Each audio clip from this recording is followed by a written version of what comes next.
Today's tale is from the book Alexander and the Terrible, Horrible, No Good, Very Bad Day by Judith Forst, illustrated by Ray Cruz. I went to sleep with gum in my mouth, and now there's gum in my hair. And when I got out of bed this morning, I tripped on the skateboard, and by mistake, I dropped my sweater in the sink while the water was running, and I could tell it was going to be a terrible, horrible, no good, very bad day.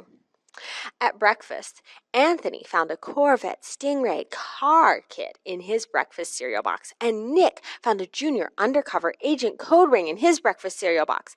But in my breakfast cereal box, all I found was breakfast cereal. I think I'll move to Australia. In the carpool, Mrs. Gibson let Becky have the seat by the window. Audrey and Elliot got seats by the window, too. I said I was being scrunched. I said I was being smushed. I said if I don't get to sit by the window, I'm going to be car sick.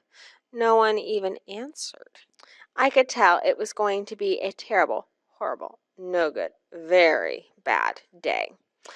At school, Mrs. Dickens liked Paul's picture of the sailboat better than my picture of the invisible castle. At singing time, she said I was singing too loud. At counting time, she said I left out 16. Who needs 16? I could tell it was going to be a terrible, horrible, no good, very bad day. I could tell because Paul said I wasn't his best friend anymore. He said that Philip Parker was his best friend and that Albert Mayo was his next best friend and I was only his third best friend. I hope you sit on a tack, I said to Paul. I hope the next time you get a double-decker strawberry ice cream cone, the ice cream part falls off and the cone part lands in Australia.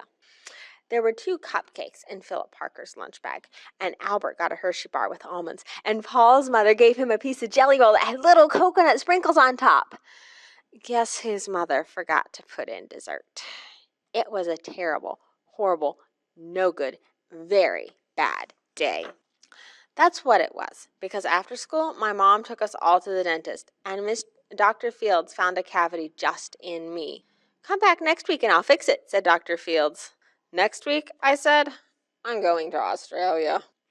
On the way downstairs, the elevator closed on my foot, and while we were waiting for my mom to get the car, Anthony made me fall where it was muddy, and just when I started crying because of the mud, Nick said I was a crybaby, and while I was punching Nick for saying crybaby, my mom came back with the car and scolded me for being muddy and fighting.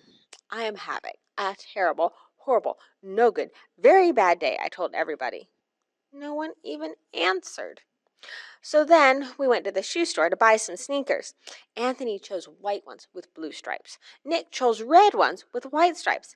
I chose blue ones with red stripes, but then the shoe man said we're all sold out. They made me buy plain old white ones, but they can't make me wear them. When we picked up my dad at the office, he said I couldn't play with his copying machine, but I forgot. He also said to watch out for the books on his desk, and I was as careful as could be except for my elbow. He also said don't fool around with his phone, but I think I called Australia. My dad said please don't pick him up anymore.